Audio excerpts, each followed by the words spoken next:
الحمدک یا اللہ والصلاة والسلام علی رسول اللہ، اما بعد۔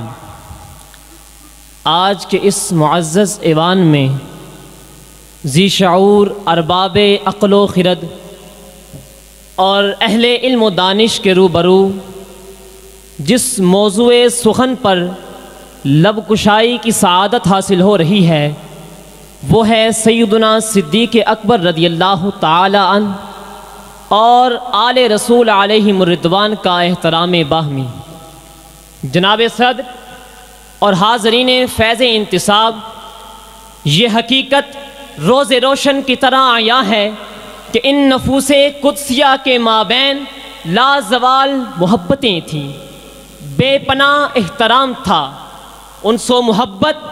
احترام و اکرام کا ایک جہاں آباد تھا۔ یہ ستودہ صفات ہستیاں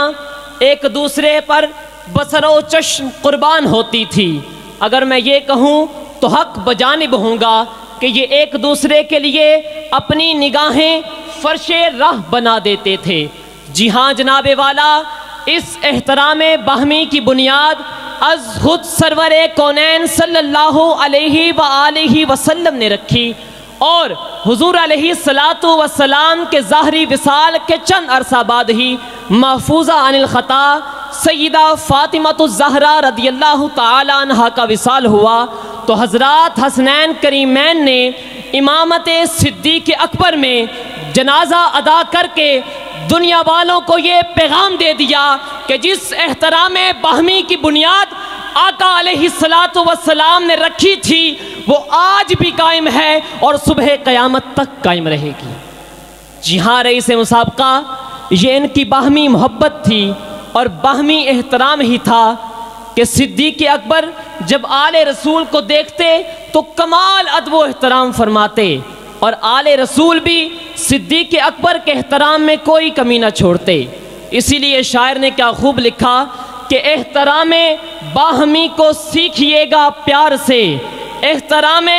باہمی کو سیکھیے گا پیار سے، آل رسول اللہ سے، صدیق یار غار سے۔ عالی وقار تاجدار صداقت کا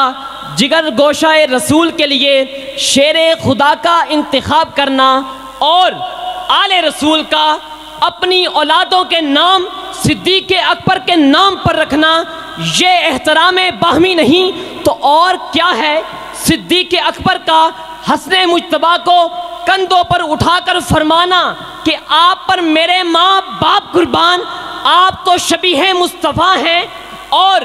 امام حسین کا یہ روایت کرنا کہ اب قیامت تک کسی شخص پر سورج نہ طلوع ہوگا نہ غروب ہوگا جو ابو بکر سے بہتر ہو، یہ احترام باہمی نہیں تو اور کیا ہے؟ جناب والا، صدیق اکبر کا یہ کہنا کہ مجھے آل رسول کے ساتھ حسن سلوک کرنا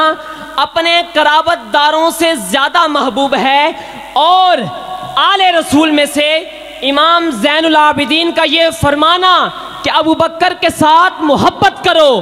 اگر کوئی بوجھ آیا تو میری گردن پر ہے، یہ احترام باہمی نہیں تو اور کیا ہے؟ صدیق اکبر کا آل رسول کے لیے منبر سے نیچے اترنا اور آل رسول کا صدیق اکبر کے گستاخوں کو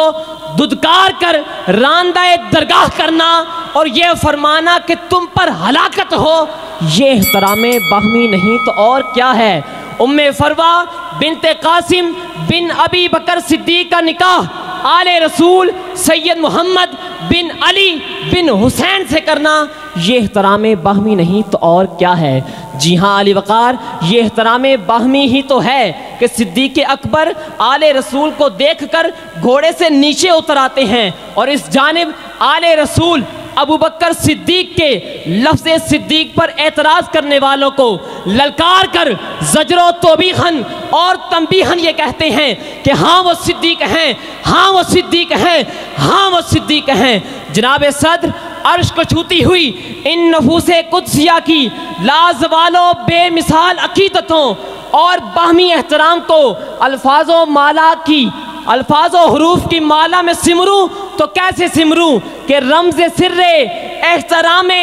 باہمی کا ہے کشید، نام آل صاحب لولاک و حضرت صدیق وسلام۔